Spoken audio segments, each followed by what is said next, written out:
Почитувани гледачи, добро вечер и добре дојдовте во денешно издание на Јаде Бурек на ТВ Сонце. Гостин вечерва во студиото е Стојанче Ангелов. Стојанче, добро вечер, добре дојде. Или господине Ангелов, се едно, да не испадне дека... Било како... Интересно е што, иако во последно време вие се појавувате како политички аналитичар со политички ставови и така натаму, вечерва во сосема една друга улога, поточно повеќе поблиска до вашата професија. Вие во својата кариера бевте ангажирани како професионален војник на повеќе места низ светот. Точно е таа така. Бевте и на брод, бевте и во Ирак. Добро. Може ли само на кратко, како вовед во вечерашно, да ми кажете за вашето искуство? Како дојдовте да отидете таму, кој ве прати и така натаму, па после и за условите? Најпрво сакам само да укажам дека ова е едно мое видување на нештата. Тоа не значи дека јас сум апсолутно во право, дека некој друг поинаку не гледа. Има доста македонци кои ги работат овие работи, доколку некој смета дека во одредени сегменти грешам или кажувам поинаку, може некој да напише јавно или да побара да дојде во емисија да го кажат нивното видување. Не се оградувај, чим сме те викнале, значи имаме доверба во твоето искажање. Мојата голгота започна уште додека работев во МВР, кога влегов постепено во конфликт со тогашното раководство, најпрво на МВР, потоа и на ВМРО ДПМН и одлучив да заминам некаде надвор од Македонија, да го напуштам МВР, но не доаѓаше ред. Ред протести, ред работа со Сдруженијето, за на крајот да формираме политичка партија и во јуни 2011 година неславно да завршиме на тие избори. Само 9000 гласови, 8900. По завршувањето на изборите, јас останав без работа, бидејќи за да формирам политичка партија, за да бидам председател на политичка партија, нешто што го побара Централното собрание на Сдруженијето достоинство, морав да ја напуштам мојата добро платена работа во МВР, каде што јас тогаш земав основна плата околу 42.000 денари, но со додатоците одев преку 50.000 денари, па и повеќе. Јас го напуштив моето работно место без да му ја мислам многу, без да размислам за иднината и бевме малку во еуфорија. Бевме сигурни дека ќе имаме 5 пратеника, дека вака ќе биде така, нормално од тоа не излезе ништо. И веднаш по изборите почнав да размислувам што да правам. Целта беше сега да не ја напуштам партијата, затоа што ако веднаш заминев надвор, ќе беше грдо поради моите пријатели, кои што ќе ги оставев на цедило, бидејќи многумина покрај мене навлегува во таа борба, да кажам, со тогашното раководство на ВМРО ДПМН и ќе беа оставени на милост и немилост. Друго е кога сум јас овде, кога можам јавно да реагирам, но неколку месеци подоцна состојбата беше неиздржлива. За ова имам напишано една убава колумна, па можеби ќе и направам репринт. Тогаш ги објави во Фокус кога заминав на брод. Одлучив да заминам. Која година? 2011 декември. Добро. Дојдоа двајца израелци кои што бараа обезбедувачи на бродови преку еден мој пријател, капетан прва класа од армијата, кој што ја имаше напуштено армијата. Тој побара да најдем уште неколку луѓе, најдов неколку припадници на тигрите, одлични дечки кои што имаа направено понекоја ситна белја, како што често се случува и беа избркани од работа, ама навистина добри дечки. Курсот беше овде во Скопје, значи имаше претежно предавања, рачуна дека знаеме да работиме со оружје, но интересно е тоа што во тој период my English very bad. Мојот англиски беше навистина на едно прилично ниско ниво, бидејќи и habe gelernt Deutsch. Цел живот учев германски, во основно, во средно на факултет, и ниту еднаш не ми притреба во животот, барем некој нешто на германски да ме прашаше. Со ромски како стоиш? Многу лошо. Не знам. Спремај се, виде Оливер како помина. Добро, секој јазикот е богатство. Шега на страна. И тогаш апсолутно се слагам. Секој јазик е богатство. Единствен хендикеп беше за мене мојот слаб англиски. Можев да зборувам, но не беше тоа некоја непречена комуникација. И еден ден отидовме на стрелиштето Камник за да проверат како стоеме во ракување со оружје. И јас прашав како се вика, сакам да ви покажам нешто. И како беше, цел ден си го верглам во мене, го повторувам додека да дојде ред. I like to show you something, I like to show you something. И кога завршивме со пушка со пукање, и му викам на овој израелецо, Sir, I like to show you something. И отидов на 100 метра на градобранот, каде што се стават метите за пушки, фрлив едно шише од литро и пол од кисела вода и се вратив на огнена линија, значи на некои 100-105 метри растојание и го земав пиштолот во рака и овој ме гледа и вика, но посабал. И јас полека одигнав пиштолот и треба некој пат малку среќа да имате. И го опнав тоа шишето од прва, шишето се заврти, овој вака вика, но посабал, ја му викам посабал. И двајцата со англискиот се Така, бригираме. мојот англиски го надминав со Шо пиштоли моите имаш? други вештини. Па јас имам 3 пиштоли, тогаш пукав со Sig Sauer 5226. Ама у руци Вука Мандушика, свака е пушка подjednako убоита, горски венец. Машала, Така добар. што не е важен пиштолот, важен е стрелецот. Тоа ми ја отвори вратата да заминам. Заминав неколку недели подоцна на почетокот на јануари и отидов најпрво во Сингапур и оттаму се качивме на брод па за Африка. Не држеше еден брод, туку те местеа од брод на брод. Значи, Така. прво направив една тура на еден брод од Сингапур до Танзанија, па се вративме назад, па Значи, се качив на друг Тоа брод. е таа рутата, Индиски океан, каде што има најмногу пиратерија. Брегот на Сомалија, Црвеното и брегот море. Сомалија. Така. Со тоа што во поново време последните години веќе не е така, туку обезбедувањето се качува на одредено место каде што се влегува во таа high risk area, каде што е небезбедно, каде што опасноста е голема, а потоа кога ќе се излезе од таа област, обезбедувачите се симнуваат и остануваат на едни водни платформи, нешто како хотел на вода, али е далеко од хотел. Јас имав среќа да не престојувам на таква платформа, затоа што кога втор пат се вратив на брод во 2015 година јануари, али она излезе како ромската, давам 2 зими за едно лето. 2 зими бев на брод, едно во Ирак. Знаете, таму е доста топло и убаво.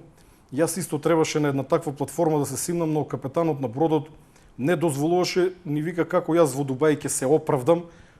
-3 луѓе, јас бев командир на тим, имав уште двајца од Непал, од непалската армија со мене, бивши професионални војници.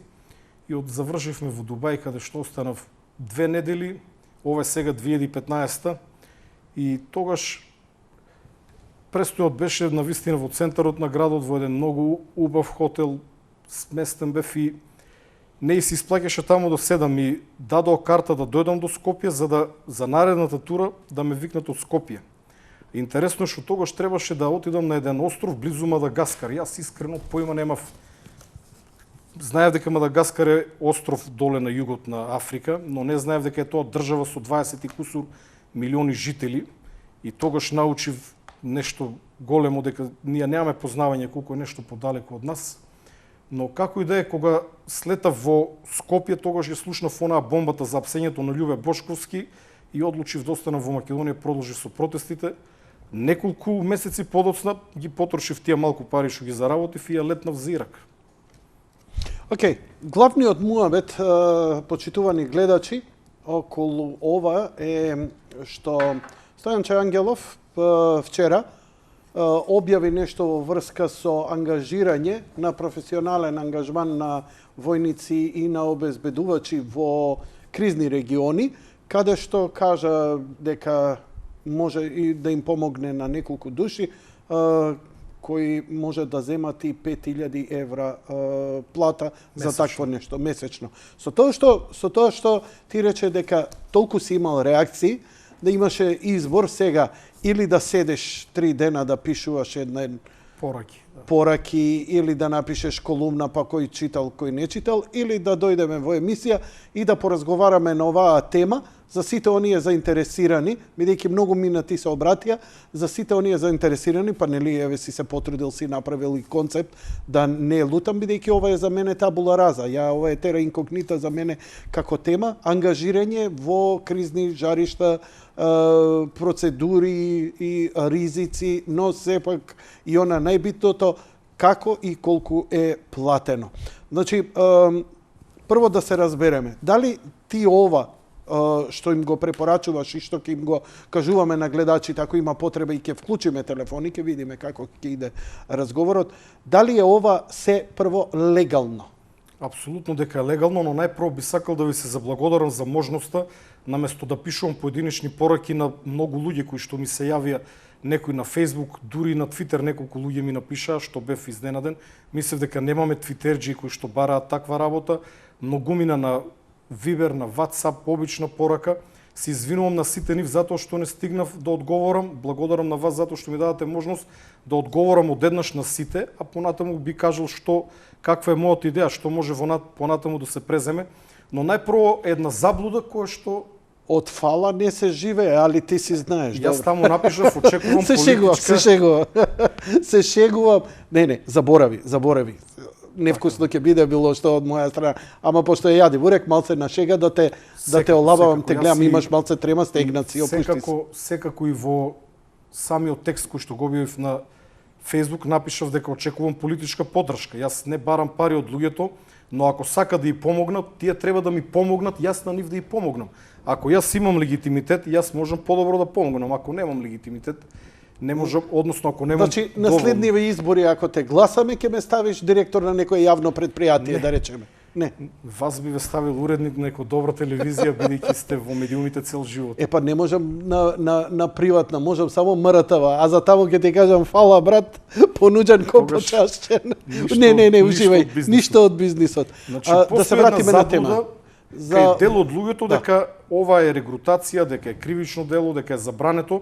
Пред неколку години во нашиот кривичен закон се воведе еден член, мислам дека беше 322А, со кој што тој што спротивно на закон создава, организира, регрутира, превезува, организира превоз, опремува, обучува или на друг начин подготвува лице или група за учество во странска војска, полиција, паравојни или параполициски формации и така натаму. Како може да е незаконска кога толку наши има што работат надвор? Се работи за спротивно на закон. Ако вие работите во легитимна компанија за обезбедување во Ирак, која што е регулирана со ирачките закони, која што има соодветни дозволи. Ние кога одевме на терен, имавме по неколку различни дозволи. Една дозвола издаваше нафтеното поле.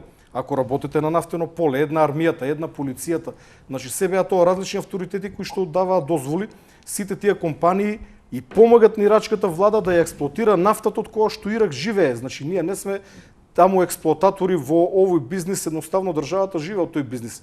Сега колку заработат од компаниите, тоа е друга работа, но кога не би била експлоатацијата на нафта, оваа држава би се наша во многу тешка ситуација. Значи, овој член од законот забранува некој да се придружи на терористички организации како што е на пример Islamic State. Значи, се оно што е регуларно, на пример легијата на странци, француската легија на странци е регуларна армија на француската држава, под француската влада и таму не е забрането да отидете. Значи се мисли спротивно на закон. Тоа е една заблуда која што постои и понатака ние имаме... Значи ако некој се заинтересира од ова вечерва што вие ќе го кажете, сосема им укажувате, вие не сте ни агенција, нема ни преку вас да работат, него им укажувате, им давате добри совети како тоа да го направат, така? Не само тоа, туку во програмата на достоинство заборев да донесам флаер и кога настапувавме сами, дел од нашата понуда е помош при наоѓање на работа во странство. Значи тоа е дел од програмата на достоинство која што е легитимна, која што сме ја повеќе пати јавно експонирале во кампањи и така натака. Добро, тоа не знае. Имам снимано едно видео на последните парламентарни избори во 2016 декември каде што укажувам нова проблематика. Бараат ли таму дисџокеј негде кај кризни вежари? Се шегу. Барат. За човек како вас секогаш може да се најде работа, но проблем е што при сечење на глава може да бидете многу гласен ако ве фатат од Islamic State. Се шегувам, во Ирак е не, тоа види прилично безбедно. Али тупан нема да прават од мене, ти гарантирам. Дај ми 2 вилјушки. Шега на страна. Значи, од каде почнува регрутацијата? Објаснете ми го целиот процес, што им кажавте на тие тројца пријатели на кои, да речеме, јас сум заинтересиран, сум некоја личност X и сега ти ме упатуваш. Упати ме што треба да направам. Ако вие сте заинтересиран, ќе морам веднаш да ви кажам, не бидејќи еден од условите е војнички изглед. Вие изгледате повеќе старешински, како некој мајор, како полковник, не како војник. Ме дупи. Се шегувам, значи... Другови ме дуп. Значи, ја ви образложив зошто и што напишав на Facebook. Напишав можност за работа. Значи имам можност да помогнам на тројца. Да заработат убава пара. Што им кажа? Прво да разбереме што им кажа, како ги упати, што да направат. Плата 60.000 евра годишно, тоа е најважен момент. Сето друго е споредно. За 5.000 евра секој месец плата, дури кога сте на одмор во татковината, вие добивате 5.000 евра, значи 12 тоа месеци. Тоа се условите. 60.000, кои они ви ги тоа е понудата на плата. се разбира дека таква плата се дава кога се бара повисок степен на професионализам и кога има построги критериуми.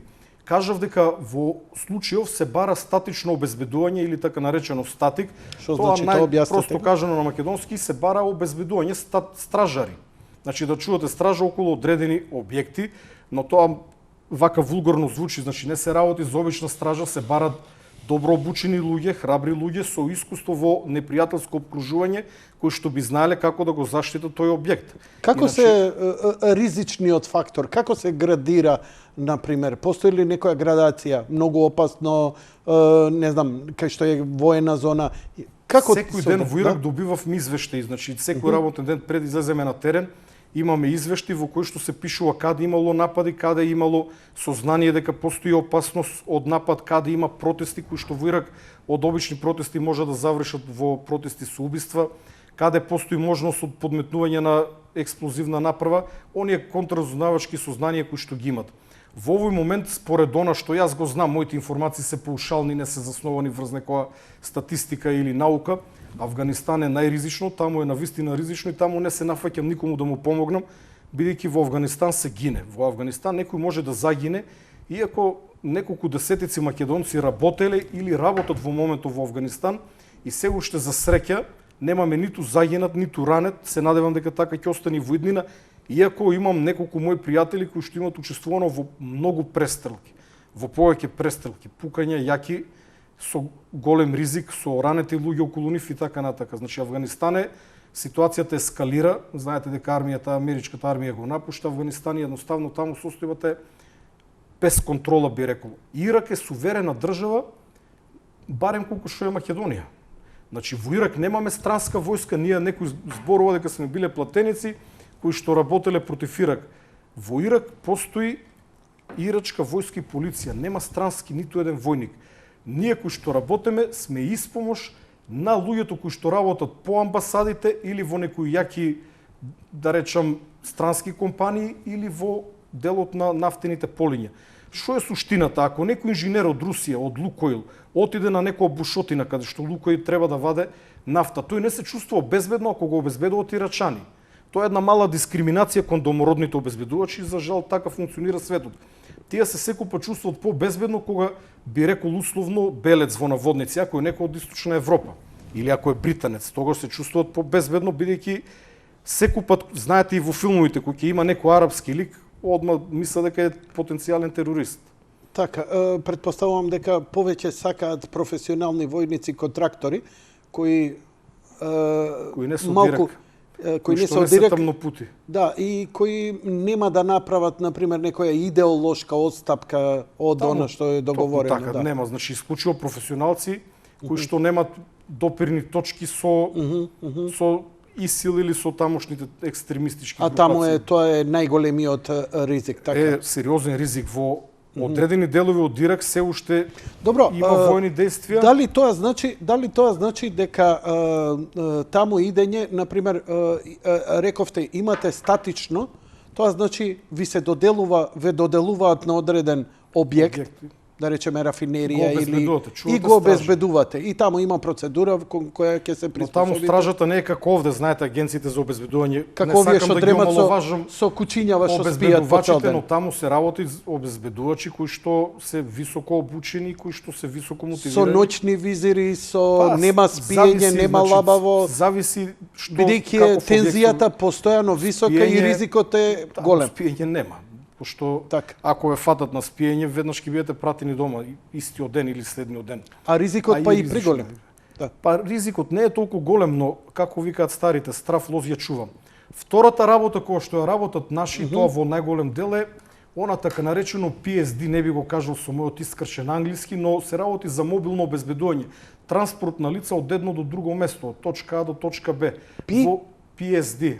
Како е на англиски? Passenger? Нема да ви го кажам, ќе го изгуглите, го изговорете го, тешко е за изговарање. Ај, ќе го дирнам се. Има две варијанти, едната е Protection, Security Detail, но има две варијанти на самиот збор. Protection Security Detail. Или Personal Security Detail, но како и да е, се работи за, еве вака грубо кажано, за граѓаните кои што не се дел од оваа област, вооружени таксисти, со тоа што вообичаено се оди со 3 возила, некогаш може и со 2, од кое што клиентот е во средното возило, може да биде еден клиент, може да бидат 2 клиенти, некогаш може да се обезбедува минибус со 10 луѓе, кој што иде во средина и во секое возило има по 2 вооружени обезбедувачи, контрактори, од кои што во последно време имаме обично командирот на тим е Југоисточна Европа и најчесто од Балканот и заменикот командир на тим исто така, со тоа што во периодот кога јас заминав, безмалку сите командири на тим беа британци. Беа повластени Personal Security Detachment, PSD, или Detail. Не е само, значи имат неколку различни варијанти. Detachment, Detail и така натаму, или Silent Professional се вика страната која во исто така врши обезбедување. Ова е германска некоја организација која го прави, но што значи дека токму ми го потврдува она што и ти го кажуваш. кажуваш. Јас знам што значи, ви кажав дека сум тврд со англискиот Не, и не сакам потоа некој. Како иде процедурата сега ако сакаш да отидеш? И третото само требаше да го кажеме кажеш. е најризично тоа обезбедување на конвој се работи претежно во Авганистан. Да кажам, одреден камион со роба или цистерна со гориво се обезбедува со вооружено обезбедување, Тие на вооружени пратња. CNN обично што ги гледаме. Не, имаме македонци кои што тоа го работеа во Авганистан, има многу пукање и е ризично и тоа не го препорачувам на никој наш и не би сакал никому да му помогнам за таква работа, бидејќи таквата помош може некој да плати со живот и таа е навистина веќе ризична работа, особено во Авганистан. И човек треба сам да се одлучи за такво во нешто. Ирак разликата е што таму се обезбедува товар, а во PSD-то се обезбедуваат луѓе. И таму имаш движење од една до друга точка, но сепак Ирак е многу побезбеден. Во Ирак имате присуство на полиција и армија, на секој, да речам, 2-30 км има чекпоинт, контролен пункт на кој што се проверуваат возилата, значи сепак е организирана држава. Сега околу самата регрутација, еден од основните услови е препораката. Тоа кај нас е малку чудно, бидејќи кај нас препораката обично е партиска, треба од партија да ти дадат препорака, овој е наш член, лепел плакати е добар за оваа работа. Таму Најлоша варијанта. таа е лошата варијанта за жал, но еве гледате дека последно време имаме подобрување, оваа влада веќе работи на департизација. Се шегувам, мора малку да увацам политика. Се осеќа. Се чувствува. осеќа, гледаш, а климова не ми е пуштена, а посвеже. Препорака. Обично никој не зема луѓе кои што немат препорака од некој авторитет од соодветната област. Може некој да изгледа како супер војник, да има и добри вештини, но може да е психички нестабилен, затоа што една од основните работи или проблеми кои што се јавуваат е, нели ние како што знаеме да кажеме, мава психа. Значи разделбата од дома, носталгијата која што ќе ве фати за семејството, ако Или сте женети. посттравматскиот стрес. Па него би го ставил понатаму. Прво, замислете јас денес имам една рутина дневна, сите имат некој, нели, после работа, ако работи во касарната, ќе иде пред кооперација, ќе испие 2 пива, па ќе отиде дома, ќе ги гушне децата, ќе отиде на тренинг и така натака. Има една секојдневна рутина која што одеднаш ја напушта, оди во туѓа земја каде што движењето му е лимитирано и работи со луѓе со скрос различен менталитет. Али тоа впрочем е една од најголемите придобивки од работата надвор од Македонија, бидејќи да се работи со луѓе од други раси, да се работи со луѓе од други религии, од други националности, ви дава еден друг поглед на светот. Значи, навистина прави одредена промена и би сакал да кажам дека ротацијата, одам поред да не скокнеме нешто, ротација значи колку време сте во Ирак, односно Авганистан или напротив колку сте слободни. Слободни значи дома во татковината, ама не мора да значи ако некој работи 3 месеци во Ирак, наместо да дојде во Македонија, може да отиде во Америка да се шета 1 месец. Значи, обично ротацијата е 2 месеци со 1, значи 2 месеци сте внатре во Ирак, 1 месец сте слободни, но тоа се вообичаено пробива на некои 2,5 до 3 максимум месеци, затоа што после 3 месеци веќе луѓето стануваат напнати, нервозни, бидејќи е долго време и вообичаените ротации се 2 до 3 месеци со 1 месец пауза. Некојаш паузата знае да биде подолга, зависи од компаниите. Ако се ирачки и послаби компании, они многу не внимават на ова, може наместо 3 да останете 3,5 месеци, но бидејќи платите се добри, никој не се буне ако остане некој ден повеќе. Јас кога заминав прв пат, дневницата ми беше $200 и молев Бога што покосно да си дојдам, ако ме задржат плюс 10 дена од проектираното враќање, тоа се $2000, тоа навистина се многу пари, со тоа што дури денот кога отидов и денот кога се вратив, иако рано во 8 летнаве, Месечно си заработувал $6000. $6000. Travel Day, значи ден за патување ви дават $100, барем во таа компанија во која што работев, не во сите. Travel Day. Значи не ти ја плаќа картата до дома? Не, се ти плаќа. А све ти и плюс плаќа. $100 ти дава. И јас му викам, ама јас у 8 си заминав Сабајле. Тој ден си го поминал во патување $100. Повде една од работите кои што најмногу ми иритираат, овие кои ќе ми кажат дека сум се продал за плата. Не. Па јас земам плата исто како и порано, не мислам на вас овде зборувам за... Стојанче, окей. Овој примитивен муавет, тоа е правдање, чувај си таму кај кумашинот на портал. Овдека имаме сериозен муавет, бидејќи многумина се заинтересирани, знам многу луѓе кои отишле таму и знам кои веќе им станало како да ти кажам, животен повик, едноставно па не се враќаат. Јас знам неколку мои блиски пријатели кои што не можат и да се вратат овде, не се чувствуваат како што треба, се навикнати на тој живот. Да, тоа е неверојатно како луѓето од така еден висок ризик им станува и секојдневица. Еден од најдобрите специјалци од порано, кој што потоа беше и командант во лавовите, еден од високите старешини, ќе го кажам неговото партизанско име Царот, не го кажувам името и презимето, замина во Авганистан на кратко и еве го до ден денес ќе дојде, ќе поседи и пак ќе отиде. Стојков? Не, Стојков, не. Од старешините. Стојков беше командант, генерал на целата единица лавови. Тој ја формира, зборам за еден од оние кои што беа команданти, заменици команданти. Сега да ми кажеш, значи, кога сакаш, ти се јавуваш каде? Бараш на интернет со одветна компанија. Кај кои компании треба да побараш или да се понудиш како таков? Еден од основните начини да се најде работа е барање преку интернет, се следат огласите. Сите сериозни компании огласуваат, барат двајца работници за ваква работа, PSD, Static, конвои и такви огласи може да се најдат многу на интернет. Има многу, значи. Луѓе кои што сакаат да пробат, нека пише само Ирак, Job, Security, ќе му излезат еден куп такви огласи, но има една легенда која што вели дека никој така не нашол работа. Туку? Па обично сето е преку контакти и преку препорака. Значи без препорака е многу тешко затоа што А ти имаш контакти? Па имам одредени контакти, работев таму, но знам добри луѓе кои што работат. Еве човекот кој можеш да го упатиш конкретно. Можам да помогнам. Прво овде е многу важна информацијата. Некои од тие огласи се кај што немаме шанси, ама има живи огласи на кои што реално барат луѓе. И на пример има разлика дали прв пат одете во Ирак, многу е полесно ако сте биле година две, потоа е многу лесно да се најде работа. Прв пат е малку потешко, возраста е битна во Ирак. Барат малку позреди луѓе, така што предност е да сте повозрасен. И има обично долни граници испод 30 години и не ни примат. 28 години е Зошто е тоа така, Стојанче? Па женет човек кој што има неколку деца многу посериозно се однесува отколку не женет човек кој што е... Така. Значи, тој ќе брка сојки, ќе иде по кафани, ќе му треба 3 месеци 15.000 евра, потоа ќе летне некаде. Сега пример, не е тоа правило да не ме разберете. Не, добро, значи тоа е психолошкиот профил кој веќе компаниите и контракторите. А кои се обично тоа? Тоа се нафтени компании, Blackwater. Само ова да ви одговорам за возраста. Кога го прашав сега човекот до која возраст, ми кажа до кај 50 и некоја година, па може и 55 ако е во добра кондиција. Тоа значи ако е навежбан, ако изгледа цврсто, ако изгледа има оној милитари лук, како да го кажеме, војнички изглед, тогаш може да има 55 години. Значи, возраста не е некој проблем. Ја работам со луѓе по 55-6 години. И сега,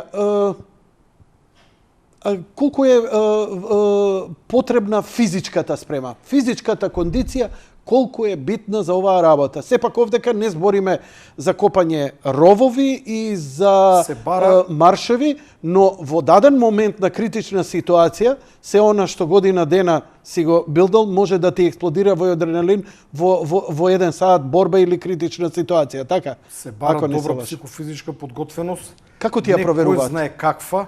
Во одредени компании има проверки, склекови, згибови, стомачни, обука со оружје, проверка во пукање и така натака. Но, Јанко, да не се лажим, изгледот кажува секој. Ќе го погледнете човек, барем ние кои што сме од браншата или од спортот, доволно е да погледнете некој, знаете од прилика во каква состојба е. Значи, овде не барат нинџи, не барат некои со надпросечни квалитети да треба да направи 100 склека или 20 згибови, ама да е човек во добра психофизичка кондиција, да не е паднат.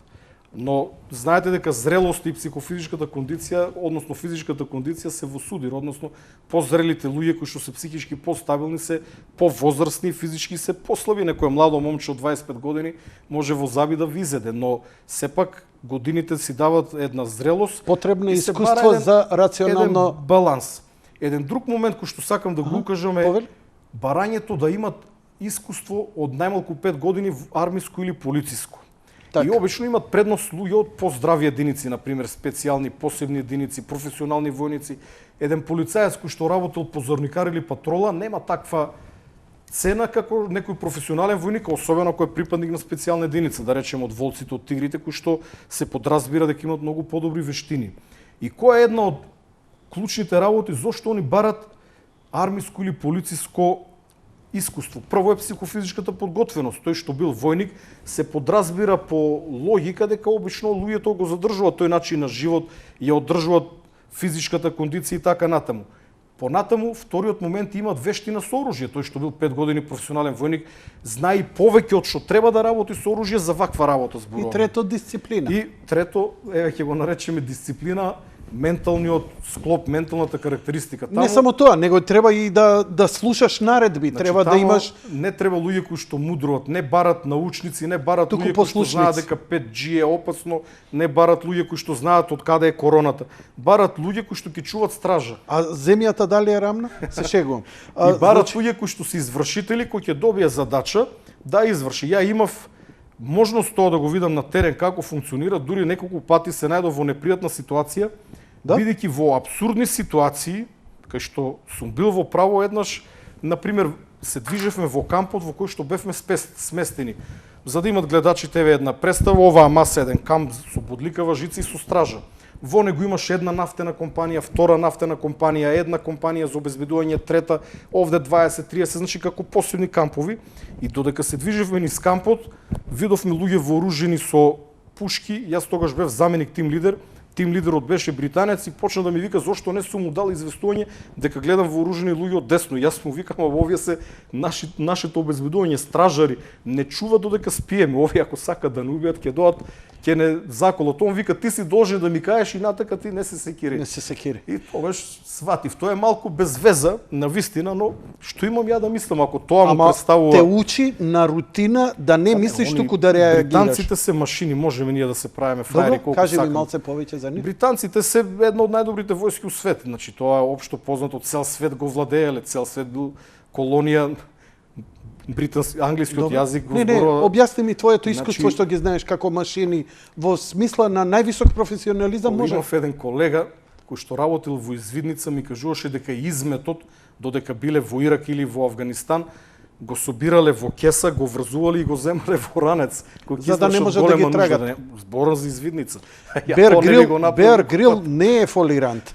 Значи се многу Бер Грил, што го гледаме на документарните, Да, да, да. што ги прави, он е бивши специјалец, многу од тие работи ги покажа. врвни специјалци и Окей. обичните војници се на едно друго ниво. Тоа е една Кажи ми, димензија која што кај нас малку недостасува. Ние имаме превише паметни луѓе, нашиот и народот, па и војската, сите се многу паметни, сите знаат се. Таму си гледат својата работа, си ја работат и добро заработуваат. Кажи ми, таа структура, еве, на обезбедување, претежно тоа не сте ангажирани од армијата на Соединетите држави Не. или од НАТО. Вие сте прајват контрактори. Работевме Сега, за ова да ми го објасниш, мене ме интересира. Што мене ме интересира, сигурно и ми интересно на гледачите. Предпоставам, бидејќи јас сум подпросечен гледач на емисијава, која е случајно тука. Кажи ми, не се смети таму. Не, знам. Кажи ми, дали постои некаква хиерархија, се знае командант, па треба да имате, дали има една таква структура како во војска или во полиција? Се знае, у 8 сабајле, поздравуваш ова, имате она и така натаму, тој ви ги чита задолженијата, ова и она. Дали имате таква структура како да си едноставно во една таква организација безбедност? бидејќи работев најпрво како заменик командир на тим, а потоа и работев во друга компанија командир на тим. навечер добиваме известување, односно план за утрешниот ден, во колку часот, од каде треба да го земеме клиентот. Кој ви го дава тоа? Тој кој што е одговорен за, значи, прво може да имате на самиот сајт, на местото кој што се наоѓате, еден, да го речам, помал шеф. Над него има поголем шеф, па имаме компани менеджер, значи најголемиот шеф. Значи, тоа е една хиерархија како во армија, со тоа што ова е приватна компанија. Например, кога ќе го добиете планот, вие го планирате движењето. Може би движењето да биде во 02 по полноќ. Може да биде во 4:20. Една работа. Доцнење нема, тоа таму не се познава. Такво нешто, мислам дека се може... успа, ова, не постои такво нешто. Значи, јас дури имав еден исто интересен пример. Например, ако имаме движење во 5, јас како заменик командир на тим го имав клучот од магазинот, од клучов го делев оружјето и муницијата и целата она опрема и бев и воедно и тимски медик, значи носев ранец со медицинска опрема. Добро. Го остава во джип, нормално во случај на напад, има овраска да пружам прва помош. И доаѓав точно на време. Еднаш гледам дека малку ме гледа чудно и го прашувам што е работа, вика ние имаме едно правило 5 minutes before. И сега викам окей. Не на време, значи 5 minutes мако before. мушкиле на ирачки, нема проблем.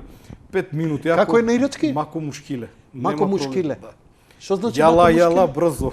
Јала, брзо тоа го знам. Научив сигурно 50 зборови, можев помалку да разбирам. На што е близок ова, на турски?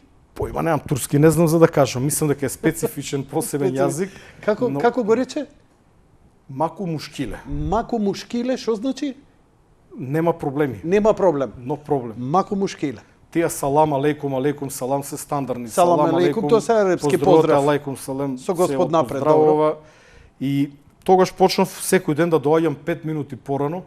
И види, не е тешко ако имаш движење во 7, доаѓаш во 5 за 7. Ако имаш движење во 5:45, доаѓаш во 5:40. Па ја као кој Потоа ќе се договорам со жена ми, ако треба да идеме у кино у 8 и викам дојде у 7 да се најдеме, она дур дојде до 15 за 8, таман сме на време. И тоа е една од важните работи кои што таму исто може да се усоврши и ние сме точни во нашата армија, во нашата полиција, во специјалните единици. Јас кога бев командир на ВОД, тоа доцнење некој во секунди се мереше, но сепак ова е приватна компанија и дава една друга димензија кога тоа малку таму така ќе. Имате униформи или имате специјално? Имате униформи. Обично ги дава компанијата со тоа што можеш и сам да си купиш, бидејќи тие униформи се во продажба. Таа е обично така наречена пустинска униформа. Панталони може да се купат, има шопови кај што може да се купат панталони, кошули, но самата фирма дава задолжително униформа. Има добри брендови као Поло или има 511? Има различни брендови, а има и добри фалсификати кои што личат на оригиналите, но се многу добри. Кажи ми сега за условите таму. Колку си кога си ангажиран, колку часа на ден си ангажиран или сето тоа е релативно? Само редовен. Во концептот една реченица да не ја испуштам, значи немој да ја испуштиш. Луѓето кога работите во Ирак, ние сме овде сите горди македонци, секој ден војна водеме за тоа колку сме ние горди македонци. Добро. И замислете одете во една средина и овие поима нема дека апостол Павле бил 4 пати во Македонија, поима нема дека сме потомци на Александар Македонски, дека сме имале востанија, дека првата киднапирана личност од Америка била во Македонија, дека тероризмот го воел Ванчо Михајлов од Македонија и така натака. Таму сте едноставно, тие дури не мешат, не нарекуваат труси, кога ќе не слушнат, зборувам за ирачаните или за британците, кои ќе слушнат на кој начин зборуваме англиски, пошто нели ние сите кои што припаѓаме на таа, да речем, словенска група на јазици, имаме специфичен англиски кога зборам, ние мислам на тие кои што го владееме. Што ти е поентата? Послобо. Дека таму сме, дека не третират како едно, без разлика дали си македонец, србин, бугарин, хрват, третманот кон нас не викат источно европјани. И има подгрупа балканци. Таму нема македонци срби, кои ќе те прашат од каде си, викаш Македонија и Балкан за да сватат каде си. Така. Тоа сакав да кажам, дека таму е во едно сосем поинакво обкружување одите, каде што никој не ве знае. Понатаму, кај застанавме, што ме прашавте, другото прашање? Те прашувам за работното време. Како изгледа работно време? Работно време е различно. 24 часа сте всушност на должност, но имате доволно време да се одморете. Ќе кажам еден интересен пример од едно од моите први. Што значи 24 часа? Значи, немате работно време, на пример, денес сум од 8 до 4, во тој период ќе одам на терен, а потоа одмарам. Значи може теренот да ви биде во 14 часот, иако претежно се работи преку ден поради опасностите. Ноќно време ги заклучуваат нафтените полиња со специјални рампи, забрането е движење. Добро. Но тоа не е случај во Багдад или во Ербил, во амбасадите и така натака. Но еден интересен случај, едно од моите први такви чудни интересни доживувања, со луѓето кои што ги обезбедуваме, отидовме на едно место на нафтеното поле и останавме во джипот и джипот продолжи да работи. Зборувам за оние B6 ниво на заштита, значи блиндирани джипови. И јас го изгаснав и овој ми вика не го гаси, па го запали. И јас мислев ќе почекаме 5 минути. Ние ако сме отишли сега карикирам во 8 часот, назад се вративме во 14 часот. 8 сати чекавме во джип. Надвор 50 степени, надвор не се излегува од джипот. Значи, вие го чекате клиентот, зависи каков клиент имате. Некогаш клиентот го носите на неколку точки, на точка А ќе се задржи пола сат. Ова е инцидентно или ова е редовно? Не, нема правила, тоа сакам да ви кажам. И сега вие ако гледате, можеби вие 12 часа ќе бидете ангажирани, но во тие 12 часа најголем дел го преседувате во возило. Всушност не работете. Имате мобилен, може да сурфате, може да твитате, да пишувате на Facebook, може да разговарате со сопругата, со децата, така што тоа е една предност на места каде што има интернет. А има на доста места има добар интернет и може да се одржува комуникација. За Ирак збориме. Зборам за во Ирак, да. На брод е сосем поинаку, таму нема, кога бродот ќе исплови, нема интернет комуникација, немате телефонска комуникација, освен некој ако сам не си набави сателитски телефон, што е многу скапо. Иридиум, тоа е оген. И платите на бродови, тоа малку подоцна ќе го објаснам, се значително паднати, така што отпаѓа таа варијанта. Значи работниот ден може да биде, ние фативме еден период кога беа верските празници, бидејќи преку ден не можеа да работат, многу е жешко, без вода невозможно е, и одевме од 2 часот па некаде до 8 сабајле, бевме на терена, потоа бевме слободни цел ден. Значи нема неко унифицирано работно време, што не значи дека во одредени други компании е вака. И јас зборувам за мои искуства, затоа и на почетокот на емисијата укажав дека можеби некој има поинакви искуства и не е лошо луѓето да ги споделат, за да оние кои што сакаат да заминат да добијат една реална представа. Не треба да се прави табу тема. Има луѓе кои што се уфилмани дека тоа некоја тајна задача, дека се они таму некои јаки контрактори, платеници, убици. Нема врска, значи зборуваме за обезбедување регуларно за владата на Ирак. Нема да ве пратат никогаш, идете у село, таму има терористи, испотепајте ги сите. Апсолутно не. Или елиминирајте го тој. Значи порано тоа беше Black Vote или неколку такви агенции, но таму македонци немаше и немат пристав, значи држат друго ниво, таму е невозможно да се влезе и тие не работат за 5000, тие работат за 50.000, за 100.000. Но знаете дека ја растурија Black Vote иако се пререгистрира под друго име, но тие работат на паѓачки мисии, мислам не би рекол на паѓачки, али одбранбени од висок ризик, каде што има многу пукање и знаат да претерат со пукањето. Значи тоа со ова нема благе везе. Ова јас зборувам за мирна работа, досега ниту еден македонец не е повреден, не е ранет, ниту на брод, ниту во Ирак. И дури ниту еден балканец би рекол. Значи од просторот некс Југославија немаме срби хрвати, освен еден хрват за жал кој што се удави работејќи на брод при трансфер од Чамецот на главниот брод, на бродот кој што го обезбедувал при качувањето по скалите. Значи има скриени опасности, не е толку наивно како што изгледа вака како кажувам. Од Чамецот со кој што бил донесен до бродот кој што требало да го обезбедува, кој што пате може да биде 200 метри долг, значи се работи за огромни бродови, додека се качувал по скалите, се лизнал и потонал во морето, иако рипнале по него да го спасуваат, македонец е очевидец кој што пробал да го спаси, не успеаја, но му го извадија телото.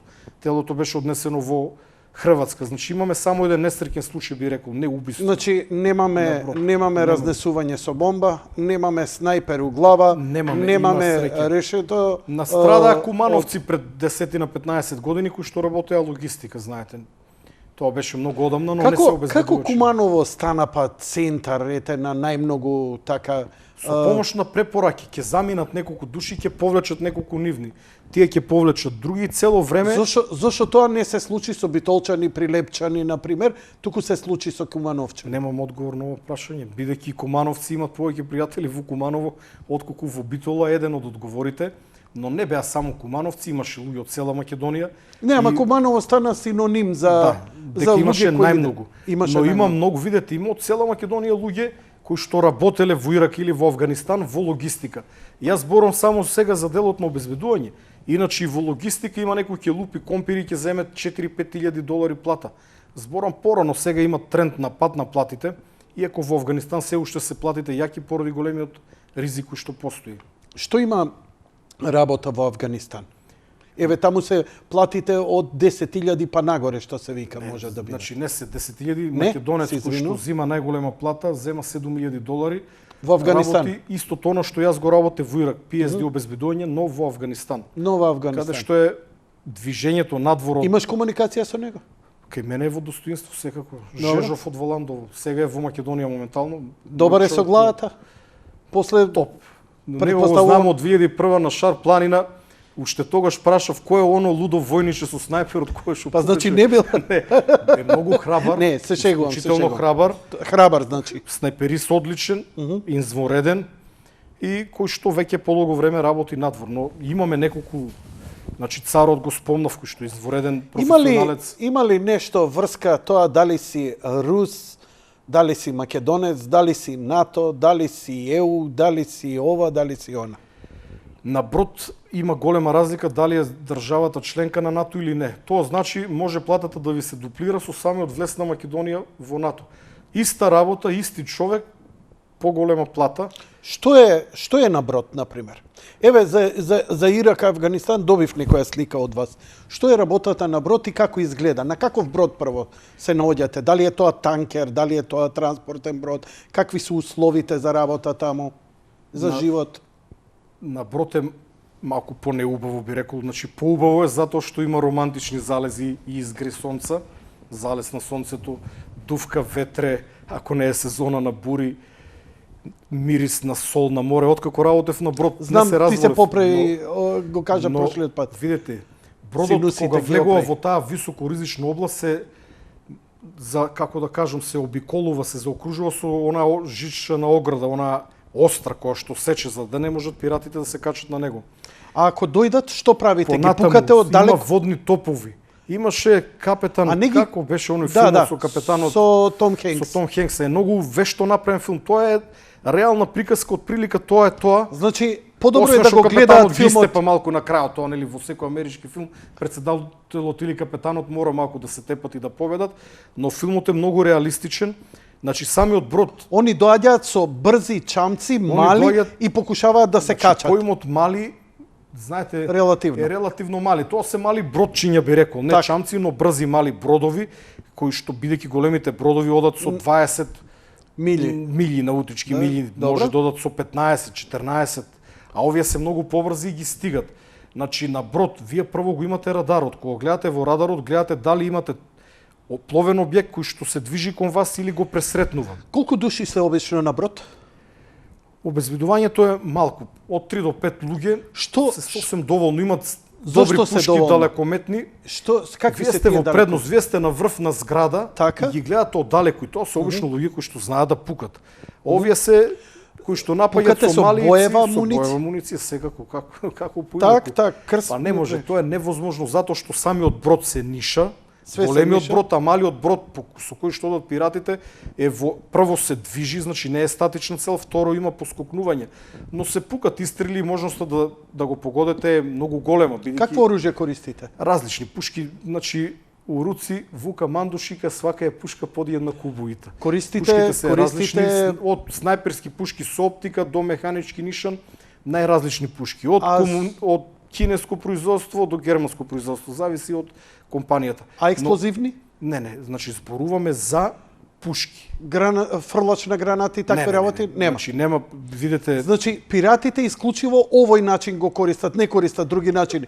Не ви пуштаат, например, дрон па да ви фрли напалм или нешто така. Пиратите се тоа е Или се им дадов јадни идеја. луѓе, тоа се сомалици кои што се обично сиромашни, Сиромашни. кои што поима немат од дркување Сакаат со да го оружје, ограбат и верувам после да дека земат- мижат додека пукат, но нивната цел е да се качат на бродот и да ги задржат како заложници За да им- посадата, капетанот и посадата и За да потоа земат барат откуп. откуп. Они немат што да му прават на бродот, немат да го паркираат во некој залив и да продават. Тоа се работи за огромни бродови со огромна сума. Али интересен момент е она како што ви реков, имаме бодликава жица, Добро. потоа имаме водни топови кои што при напад се активират. силни шмркови, ако мавне некој во града ќе го отера 50 метри. И третото е нешто како сам кучи, сам дома, први, втори дел, значи се кршат срчи од шишињи скршени се фрлат на местата каде што можат да влезат. Они обично одат боси, баш тоа го има и во филмот. И го отежнувате движењето си, истуро улје, на кое што може да се лизнат. Се со цел да добиете време за да отидете во цитаделата. Цитадела се вика простор кој што е во машинскиот дел и кој што се затвара однатре, они не можат таму да пробијат. Ако идете во цитаделата, Тоа е целата escape посада. room нешто, како? Па поимот цитадела, да, може да го потребете кој сакате. Ама тоа е поим. машинскиот. Не, значи внатре има специјална соба. А специјална Метал. соба, значи escape Од room. надвор не може да пробијат малтене со ништо, ако немат заложник. Ако имат заложник, ќе речат ќе го убиеме ако не излезете. Но внатре има храна и вода за неколку дена. Нормално дека во моментот на напад се активира алармот за СОС и одат во истиот момент кај меѓународните поморски организации, заборев сега како се нарекува, има целиот тој Дури и покриен- НАТО имаше бродови таму, целиот ако не се тој лажи. и за треба, ама пазете се работи за океан и на најбрзиот воен брод му треба време да Да, дојде. да, му треба Значи, сигурно и часови. часови, Но па ако дури и некој од денови. посадата е земен како заложник, тие не може да интервенират. Треба да дојдат специјалци да се направи упат на бродот. Интересно е тоа што напади на бродови има не секојдневно, но има секоја недела, да кажам.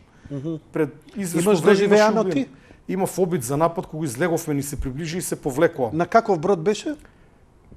Па не знам како да ја кажам. На Танкер кола. беше оние Не, јас долги работев или со- овие контейнер шип. Контейнер кои што носат шип. контейнери. И тие Значи, се како танкери, како да. за илустрација за гледачите 1200 контейнери, значи 1200 приколици големи од камион. А не Замислете можат ни колку е. контейнерите да ги искористат. Не влезат. знаете што има во тие контейнери. Во некој може да има жито, во друг руда, во трет играчки за деца. Се што користиме ние Made in China, се доаѓа со најинтересно тие им е бродови. AliExpress. Значи најинтересно, нив неисплатливо е да ве фатат живи за да ви земаат Токму откуп да така и барат. затоа сега со новите закони секој брод е задолжен кога ќе влезе во високоризичната област да има обезбедување, и така и важат и осигурувањата, и затоа се отвори многу работа за многу луѓе. Но бидејќи нападите порано, јас кога отидов беа чести, сега се, да речам, поретки, така па и квалитетот на обезбедувачите. Барат луѓе со помали квалификации, така што јас можам да помогнам на брод да работи човек кој што служил војска 9 месеци во Арама, кој што бил резервист една година во 2001 И колку е можам плата? да му паднаа платите. Значи сега стартна плата за луѓе од нашите земји е $1000, се наоѓа и за повеќе, но треба да имате многу среќа со можност до $1800. Доколку сте командир на тим, може да иде над 2000. Колку е обично на брод поминуваш една тура? Сега со новите правила, луѓето остануваат и по неколку месеци на брод или на тие платформи, водени платформи, значи не стапнуваат на копно. Замислете укотвен брод на кој што вие останувате, тоа е као платформа на која што се симнувате и останувате додека не дојде следниот брод во другата насока. Колку тоа може да трае? Неколку месеци. Неколку месеци. И ротациите на брод знаат да бидат посурови, 5 месеци на брод, една слободен. Ама тоа е и малце ужасно. тежок живот таму. Тоа е малце повеќе тежок Нема живот. кај да излезеш, нема кантина, нема... Може да излезете да се прошетате по палубата. Така да е така, за тоа зборам. Се шегувам на бродот, е интересно додека да го научите. Отварате врата и гледате голем ходник со други врати. Отварате друга врата, гледате трет ходник. Треба време да Цел го научите лабиринт бродот, е тоа, додека да огромен. го научите бродот. Збориме бродови со стотици метри. Предноста на обезбедувачите е тоа што работат на мостот кај што е капетанот. И имате убав поглед, знаете, сепак тоа е една друга психологија. Замислете да работите во машински оддел, да. мисля, тоа е страшно. Како се па другите платени таму што работат? Не знам, има некои со од $700 нагоре. Значи работат луѓе од истокот, од Индија, од Шри-Ланка, зборам за морнари. Но имам и обезбедувачи. Јас само еден пример ќе А кажам. бараат ли морнари? Да. И од Македонија има луѓе, иако мала бројка, кои што работат. Обично на бродови. македонците сакаат да работат на бродови. Ама и сака да работат на оние на туристичките туристички бродови, бродови. Тоа добро се заработува, да, особено со Не проституција. се споредува. Тоа не би сакал да го кажам, не верувам дека е до толку. Тоа е ваше тврдење. Дам бетере. Би сакал само еден Од таму се главните пари, да не им се одплата, што момент тие да тебе. кажам, кога отидов прв пат на брод, Зборам и машка проституција, не само женска, така да ти Не си знам, вака немам- стројно немам момче, не знам, став може сум, треба да јас пробаш сум без пиштоли. заљубен во мојата сопруга и сум верен. Ја не викам до гроб. да се одљубиш. Значи, кога бев прв пат на брод, јас заминав за $3,500 плата, со 500 ако останете една година, ви исплаќат ресто, значи 4,000 месечна плата, $4,000. И таа не е како во Ирак, но сега и во Ирак веќе имаме на $4,000 падна и до 3,500.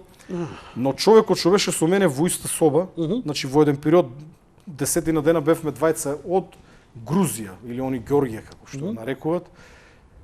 Работев миста работа, тој земаше $900. Кога првпат ми кажа 900, ја го разбрав 9.000 и викам не е можно волку да зема.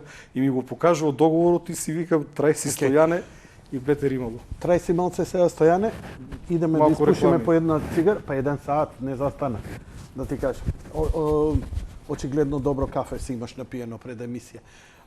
Вака, ќе ги замолам само гледачите, ако сакате да се вклучите во емисија, да знам, пишете ми подитно на Месенџер, на мојот личен, не на фан профилот, за да видам дали има интерес, па да ги објавиме, бидејќи ова е навистина, нели, македонецот за многу пари е спремен и на Марс пешки да иде, а камоли за други работи. Така да ако ви требаат некои детали и сакате да се консултирате со мистер Стојанче, пишете ми за да ги отвориме телефоните. Имаме уште нешто да довршиме, па ќе видиме колку ќе трае. Бидете така.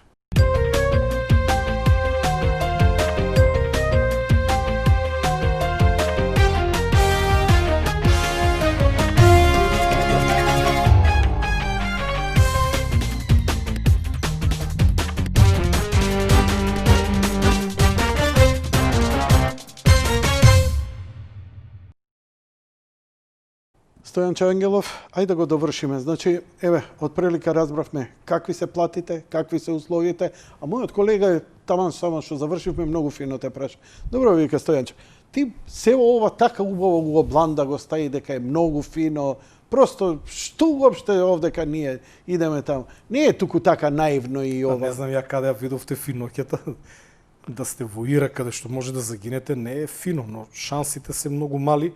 И не заборавајте дека припадниците, особено на специјалните единици, гинат и во Македонија. Знаете дека неколку сообраќајци загинаа за време на работа изгазени се од пијани возачи последните неколку години, така што ризикот, оној кој што носи униформа, ризикот постои, дали во татковината, дали на друго место. Да довршиме ова, па ја да погледнам да видам ако имаме прашања, а и ќе отворам телефон на Нема проблем. 2-3 јавувања, не верувам, бидејќи нема нешто претерано. Само докажам Мислам зошто дека тој е благодарение што беше многу детален во цела во Па област. имам уште 2-3 работи Да, кои што те се молам важни. повели. Значи, прво имаме огромна поборувачка на професионални војници и на старешини да учествуваат во мисиите во Авганистан преку армијата. Постојано имам ургенции што кај мене, кај секој, без разлика кој е на власт, луѓето бара да отидат со армијата на мисија за да земат некоја пара повеќе, бидејќи има добри плати за тие 6 месеци колку што мислам дека се на мисија. Понатаму секојдневно ми се јават луѓе, сега тоа не е некој кој знае каква бројка, кои што бара да и помогнам да најдат работа во Ирак и исто така многу луѓе квалитетни старешини, војници ја напушти армијата или полицијата за да заминат да работат во Ирак или во Авганистан, но по работење на неколку години се враќаат во татковината и работат секакви работи. Ние треба на тие луѓе да и пружеме рака. Треба да и дадеме можност да се вратат назад во армијата, да се вратат назад во полицијата.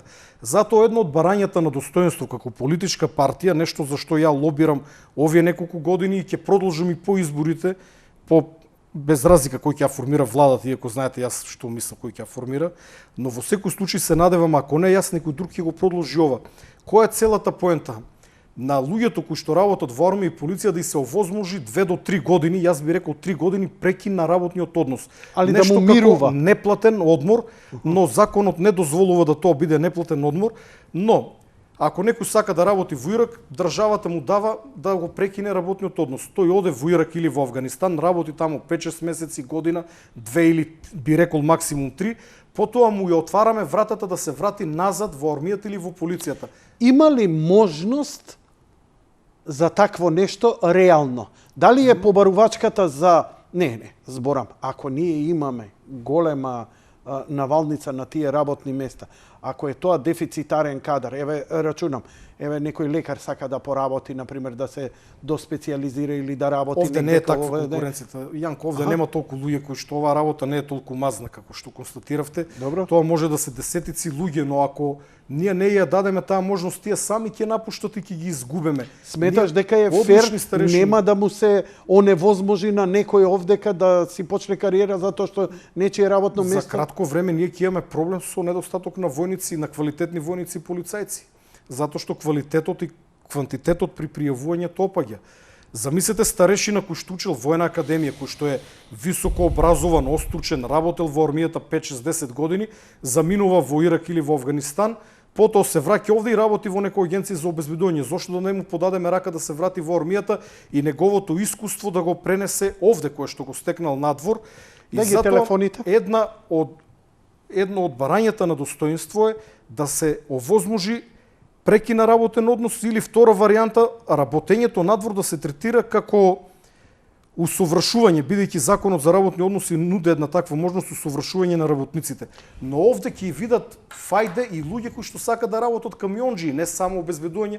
Имаме професионални војници, знаете, од Источна Македонија има еден куп камионџи кои што работат низ Европа.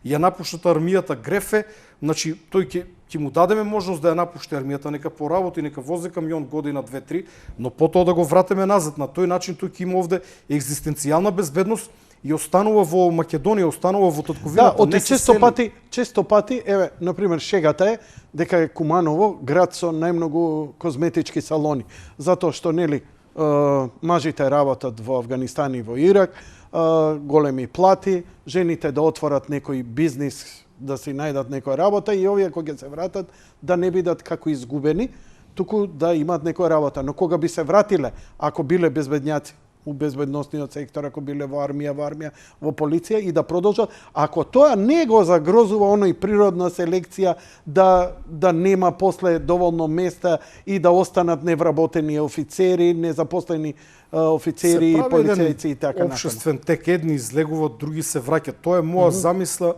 моја идеја, затоа што добиваме ние неколку, би кажал, неколку придобивки. Првите се лични придобивки. Луѓето наоѓаат подобро платена работа, заработуваат многу пари. Значи, на грубо, еден обичен обезбедувач кој што во агенција за обезбедување зема овде 250 евра, може да земи $1.500 на брод, ако е ниско квалификуван. Поаѓам за ниско квалификувани, некој добар војник кој што овде има плата 400 евра, може да заработи $3.500 до $4.000 во Ирак.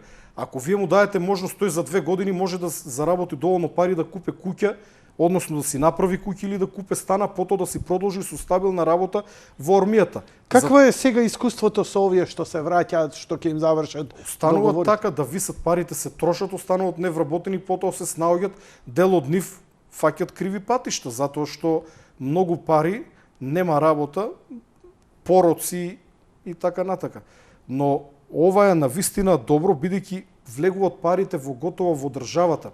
Еден обезбедувач може да носе пари како 20-30 конфекционери внатре во државата, готови пари. Тие пари луѓето ги трошат, ги пуштат во оптек, дали ќе поправи куќа, ќе купи кола.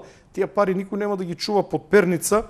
Една од другите придобивки која што за мене е многу важна, еден момент само да кажам, зборувам за чисти заработени пари. Парите кои што таму се заработуваат нема кај да ги трошите. Вие не може во Ирак да отидете во кафана и да се опиете и да ги потрошите или во кладилница. Парите доаѓаат на сметка во Македонија или таму кај што вие сакате, не мора во Македонија, и се чисти пари. Ако некој обезбедувач зема 250 евра плата, тој дел од таа плата ќе ја потроши за овде за храна, за да живее. А овде ви е обезбедено се во Ирак, во Авганистан. Авганистан, реков, не го препорачувам, или на брод. Трошоците се безмалку нула, единствено ако некој пуши цигари да си купи цигари. Се друго има, почнувајќи Кока-кола, Пепси, значи напивки, храна, и тоа зборувам за квалитетна храна. И на брод и во Ирак. Сместувањето, исхраната, авионските карти, се е платено. Визите, чисти пари кои што ви легнуваат во татковината. И еден од важните моменти е стекнувањето на мултикултурно искуство, како што предмалку реков, луѓе кои што работат во Ирак или на брод, работат со луѓе од разни раси, вери, националности, се навикнуваат едноставно на различни од себе, па кога ќе се вратите овде, албанците не ви изгледа толку страшно. Вториот момент, знаете кој е хендикепот кога говорите јазик кој што не го владеете добро и потоа имате малку разбирање. Нормално дека во Македонија сите треба да го говорат македонскиот јазик, но не може да очекуваме на ниво како ние од некој кој што не е македонец. Еден ром во шутка не може да зборува добро македонски како македонец затоа што дома или со другарите зборува на ромски. Еден албанец од чисто етничка средина, од некој тетовско село кој што дома зборува на албански, кој што на школа учи на албански, ние не може да очекуваме тој да го зборува јазикот како еден македонец, нормално треба да го знае. И се стекнува професионално искуство, оние работи што ги кажав на почетокот на емисијата, луѓето кои ќе дојдат овде доаѓаат со малку поинаков приод кон работата и со малку сменети навики, што е значително важно за нашата армија и за полиција. И нормално се работи за зголемување на храброста, на самодовербата, на одлучноста, на самоиницијативноста, затоа што таму се работи под притисок. И кога се бара во огласот, се барат луѓе кои што знаат да работат под притисок.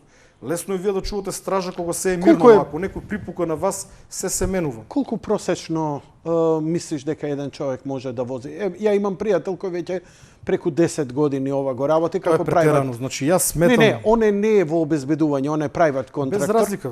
Без разлика, тоа е во зона каде што може да загине. Вие може да сте кувар во Авганистан и може да ви убијат иако сте кувар. Но пак ќе кажам, значи според мене 2-3 години човек да може да купи еден стан, една куќа, да заработи пари, кога ќе се врати на работа да не можат старешините да го оценуваат со 10% казна на плата. 60.000 евра, велиш, он барем со 40.000 ќе се врати. Оваа понуда која што излезе овие денови, која што ја објавив е на вистина екстра. Која е таа понуда? $60.000 годишно. Замислете да работите 2 години. Каде е таа? Се извинувам. Во Ирак, во Багдад, Басра и Ербил. Каде во Ербил е малку поризично, во Басра е како да работите во Скопје. Иако по некој пат знае да пукне некоја бомба, но има многу народ, треба стварно да сте гледач на линија, баш ме интересира што ќе праша. Нема? Добро, се извинувам. И што е најризичната работа што ти се случило во сите овие твои?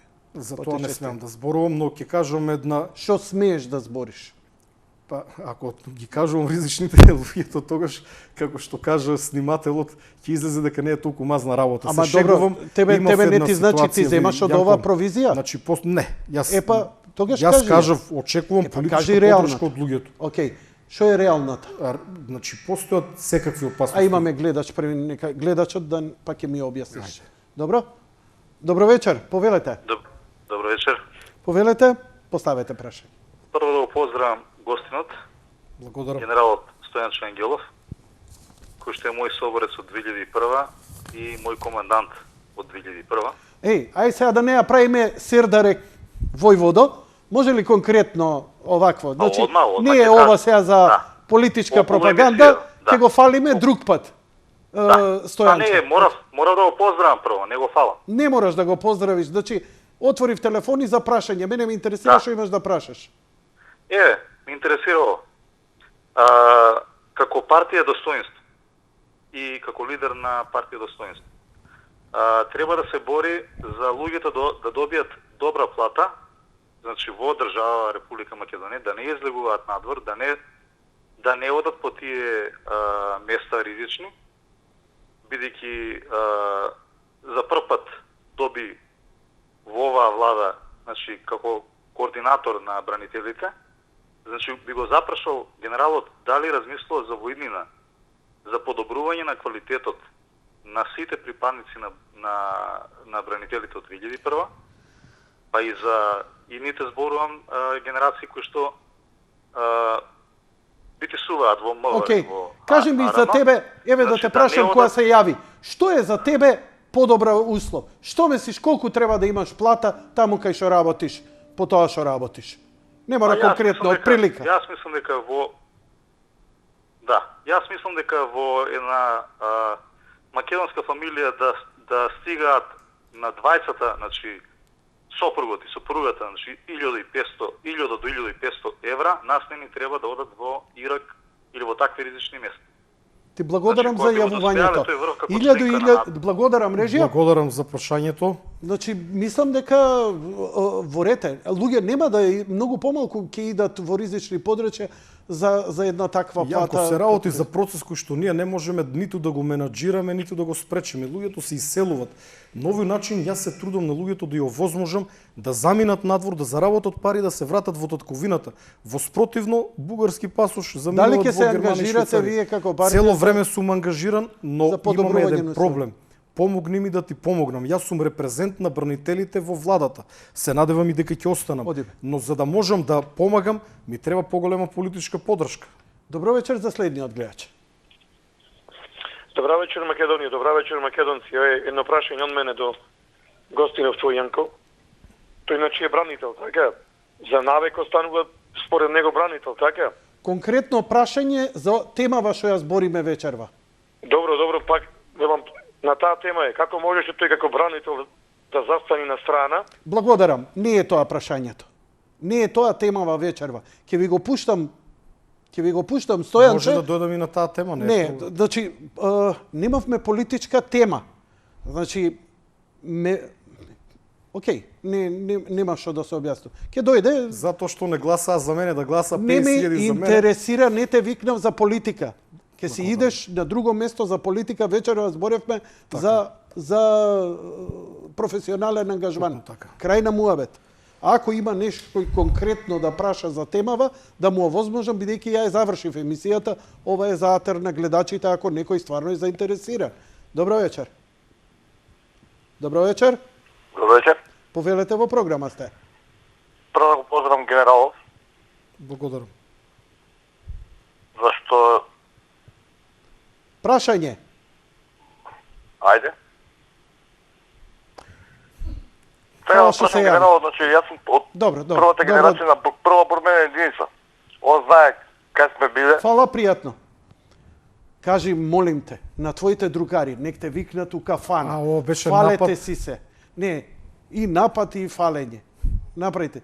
Овде збориме конкретно за све. Не сакам да дојди бидам си- острно, ја никому не сум му рекол да се јавува. Ја објавив на Facebook и на Twitter дека Јас ќе сум постам. крив.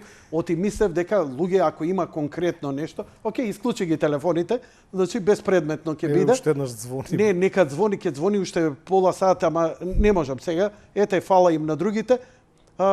Што правиме ако има некој конкретно прашање дополнително, бидејќи емисијава ќе ја репрезираме, па ќе има на Слободно. широко објаснување. Ама ти рече дека стварно ти е тешко секому посебно да му објаснуваш одново и одново. Или дај му го линкот од Луѓето емисијава. треба да знаат дека оваа работа од прилика онака како што кажав, треба да имат сертификати.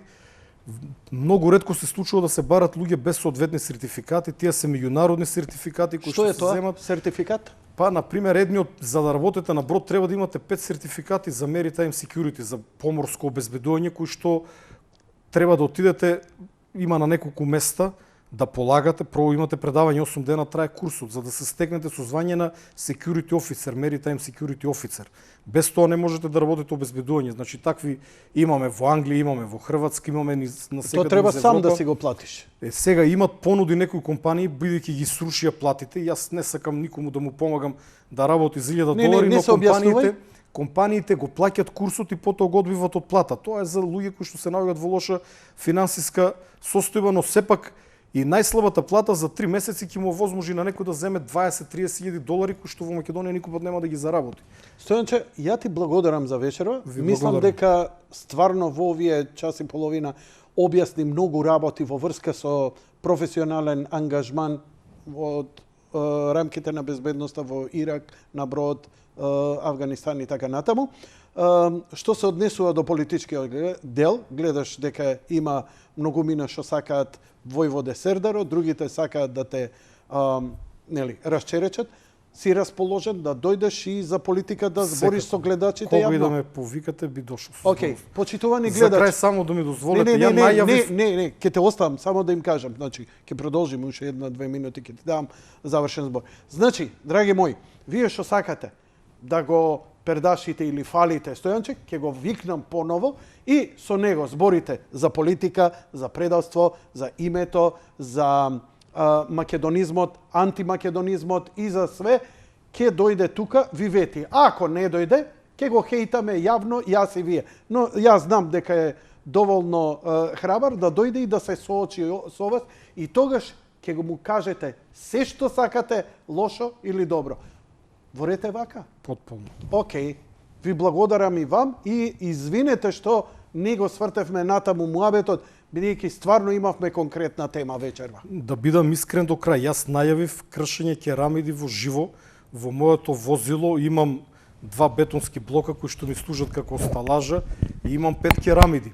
И мислев да ги искршам со рака, но поради немање на услови, јас се извинувам на гледачите, се надевам дека во некоја друга прилика, а види се, овие се со кинески квалитет. Еве ти поклон од мене од прошлиот пат. Иди таму на порталот. Може ова да ја пробам вака овде? Не може. Би можело ова да ја опнам. Со глава мислам дека ќе ми остане белек, но со рака би можел. Немој со глава, И кој ќе една работа би сакал да ми иди на дозволите. портал кај Кумашино, таму ќе биде Една работа е, позабавно. кога кршам керамиди, има еден момент кој што сакам да го нагласам, тоа е мојот телесен инвалидитет. Луѓето Не треба ме да интересира, знаат дека тоа е веќе у политичката инвалидите пропаганда. можат Не, да се не, не, вратат на не, нормално. не. Тоа веќе Сега ќе си зошто идеш. вака ми правиш лиги на крај на Ништо, емисијата? ете, малце страсти да видиме дали си емотивно и духовно стабилен. Стојанче Ангелов, благодарам за разговорот. За политички теми друг пат ќе се договориме. Се надевам. И ви благодарам вам, почитувани гледачи. Набрзо ќе биде емисијата ставена на YouTube и ќе можете директно да се запознаете, ако сте заинтересирани, да заминете овдека, горбет некаде за многу пари. Благодарам, лека ноќ и пријатно.